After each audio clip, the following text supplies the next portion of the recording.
सीताराम, जय सियाराम, जय श्री राम, जय भारत माता की। माननीय सदस्य प्रारंभ करें, समय प्रारंभ हो गया आपका।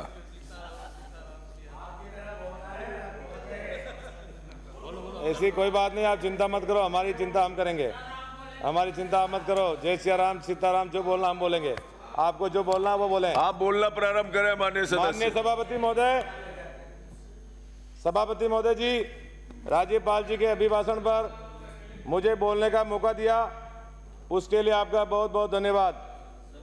सर्वप्रथम सदन में विराजे सभी सम्मानित विधायकगण को राम राम सा। स्थान पे बैठकर भाषण मत दो, विराजे आप। बहुत बहुत बधाई व शुभकामनाएं।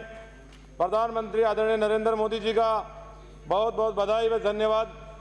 जैसा माहौल मैंने 22 जनवरी को श्री रामलला की मूर्ति प्राण प्रतिष्ठा के मौके पर जो उत्साह और जोश पूरे भारतवर्ष के साथ ही पूरे विश्व में जो जोश और उत्साह देखा, वह शायद मेरे जीवन काल के 45 वर्षों में कभी नहीं देखा।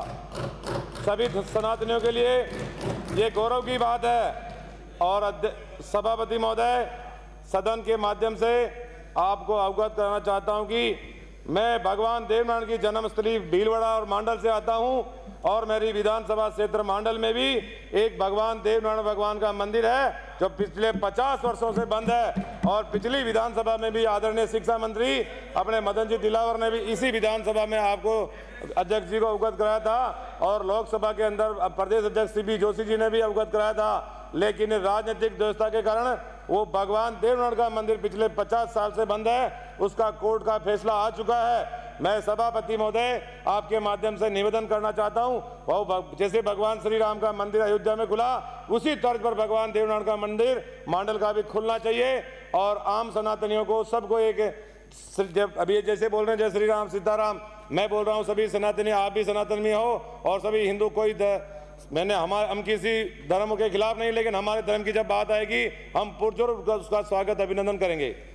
मैं सदन के माध्यम से आपसे निवेदन करना चाहता हूं कि हमारा जो मंदिर 50 वर्षों से बंद है, आप अब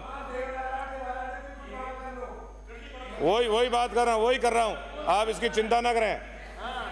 पिछले 50 साल से जो मंदिर बंद है, उस मंदिर को कांग्रेस सरकार ने खोलने नहीं दिया। केवल न केवल एक समाज विशेष के वोटों के खातिर कोर्ट का फैसला आने के बावजूद उस मंदिर को खोलने नहीं दिया। मैं इस सदन के माध्यम से आपसे मांग करता हूं, निवेदन करता हूं, अपील करता हूं कि हमारी जो सरकार है उसके माध्यम से जो संविधान और कानून के दायरे में उसकी काम करके भगवान देवनारायण का मंदिर बहुत जल्द खुलाया जाए, और जिससे सभी सनातनियों को बड़ी खुशी और आनंद का अनुभव होगा।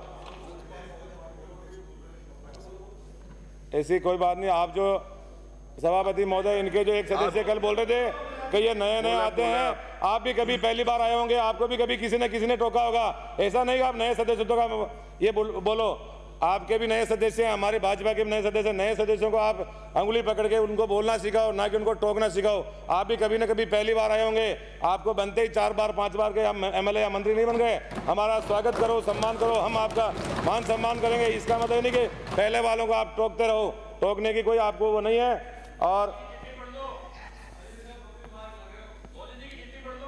पढ़ लेंगे, उसकी चिंता मत करो। आप खुद आदिवासी, अपने आप को आदिवासी बोल रहे हो, और ये हमारे भाई आदिवासी है बोल रहे हैं, मैं खुद हिंदू हूं। आप हिंदू समाज का अपमान करने का काम आप खुद कर रहे हो, फाड़ करने का काम कर रहे हो। मांडल विधानसभा सहित पूरे राजस्थान में जमीन, अभी जो मेरे जो पूर्व साथी बोल रहे थे, हमारे आदिवासी समाज को जंगल में रहता है, उसको पट्टे नहीं दिए। आप एक बार नीचे बिठा जाओ, नीचे बिठा जाओ। अभी ये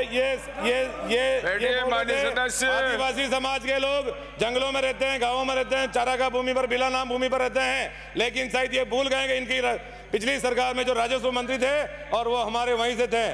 उन्होंने बिला नाम भूमि, चारागाह भूमि को जितना बंदर बांट किया, शायद आप सब लोगों को पता है। आप ही के अंदर, उदयपुर के अंदर एक आदिवासी समाज का जो भाई है, 6 भाइयों का एक परिवार रहता है, उसकी सारी जमीन को अपने मित्र के नाम पर अलॉटमेंट कर दी।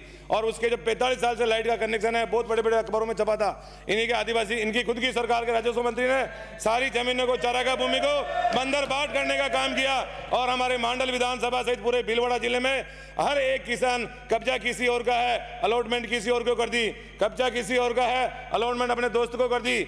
और मैं तो इतना कहता हूं सभापति महोदय, उन्होंने तो इतना गड़बड़ झाला किया कि जो विधानसभा है, इस विधानसभा को सचिवालय में रख दिया और सचिवालय को लाके जमीनों की किस्म चेंज कर दी, उनके खसरे इधर के उधर कर दिए और सारी जमीनों के घोटाले करने का काम किया।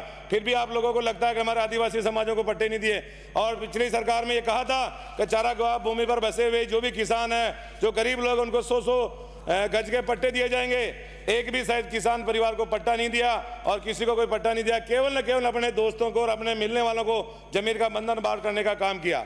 और हमारे भीलवाड़ा के अंदर जांच की बात करेंगे, आप चिंता मत करो, जांच ही बात करेंगे, ईडी करेगी, सीबीआई करेगी। सभापति महोदय, कहना चाहता हूं, अगर जो गलती की है उसकी सीबीआई भी जांच करेगी, ईडी भी जांच करेगी। हम लेटर खुद लिखेंगे, जिसने गलत किया उसको सजा मिल के रहेगी, आप उसकी चिंता न करें। और सब होगा, आप लोगों ने भी खूब किया, आप चिंता मत करो। आप सभापति महोदय, भीलवाड़ा के अंदर अभी पिछले 2 महीने से बजरी माफियाओं का जो इतना आतंक हो रहा है, 5 साल तक जो आतंक था, और उन्होंने लीज खत्म होने के बावजूद भी जब तक चुनाव नहीं हुए तब खूब लूटमार की, लोगों के हाथ पैर तोड़े।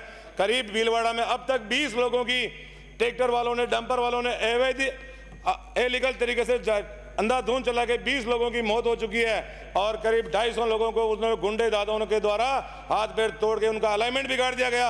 और गुंडे दादे अपने बजरी के माफिया जो हैं, वो कांग्रेस की संरक्षण के लिए, कांग्रेस की सरकार के नेताओं के संरक्षण में लोगों को मारपीट कर रहे हैं, गुंडागर्दी कर रहे हैं, बेचारे लोगों के साथ हाथ पीट तोड़ रहे हैं। और उन्होंने बहुत कुछ किया। और भीलवाड़ा शहर के अंदर हमारी एक यूआईटी है, उस यूआईटी के अंदर खनिज विभाग के अंदर हम लोगों ने ऐसा सुना, अधिकारी भी उनके जो बजरी माफिया होते थे, जो भू माफिया होते थे, उनके द्वारा लगाए जाते थे कि हमारा ये पसंद का अधिकारी है, ये इसको लगाओ, ये जो हमारा मदद करेगा, हमारी ये करेगा। लेकिन जो गुंडागर्दी की, जो आतंक फैलाया, जो तानाशाही की, उसका जवाब मांडल विधानसभा क्षेत्र की जनता ने देकर एक गांव के गरीब किसान के लड़के को आप लोगों के बीच में भेजा। और मैं पहली बार आपके सदन में आया हूं और मैं पहली बार ही बोल रहा हूं, मैं जो भी बात कहूंगा मैं देश के संविधान और कानून के दायरे में रहकर बात करूंगा। मैंने अब तक सैकड़ों आंदोलन किए, लेकिन एक भी आंदोलन में मैं कानून और संविधान के दायरे के बाहर नहीं गया।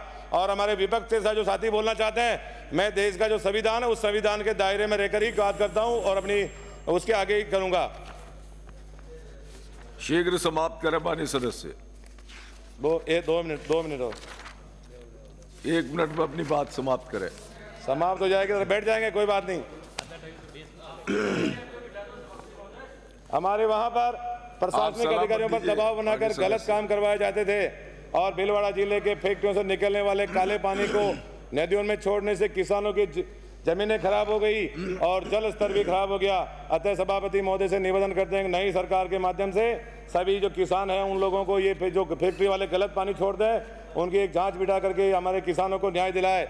और मांडल पुलिया जो एक हमारे मांडल चौराहे से मांडल गांव में एक पुलिया है, एक उद्योगपति को फायदा पहुंचाने के लिए पूर्ववर्ती सरकार के पूर्व मंत्री जी ने उनके 3 मोड़ दे दिए, जिसकी वजह से वहां करीब 100 लोगों का एक्सीडेंट हो गया। अभी तक 100 लोगों की जान जा चुकी है। अगर वो जिस व्यक्ति ने भी उसका गलत काम किया उसकी भी सभापति महोदय के माध्यम से मैं कहना चाहता हूं उसकी जांच बिठाई जाए और जिन्होंने जो गलत किया उनके खिलाफ मुकदमा दर्ज होना चाहिए। ठीक है सर। एक मुद्दा और संजय कुमार, एक सेकंड के लिए हो रहा है।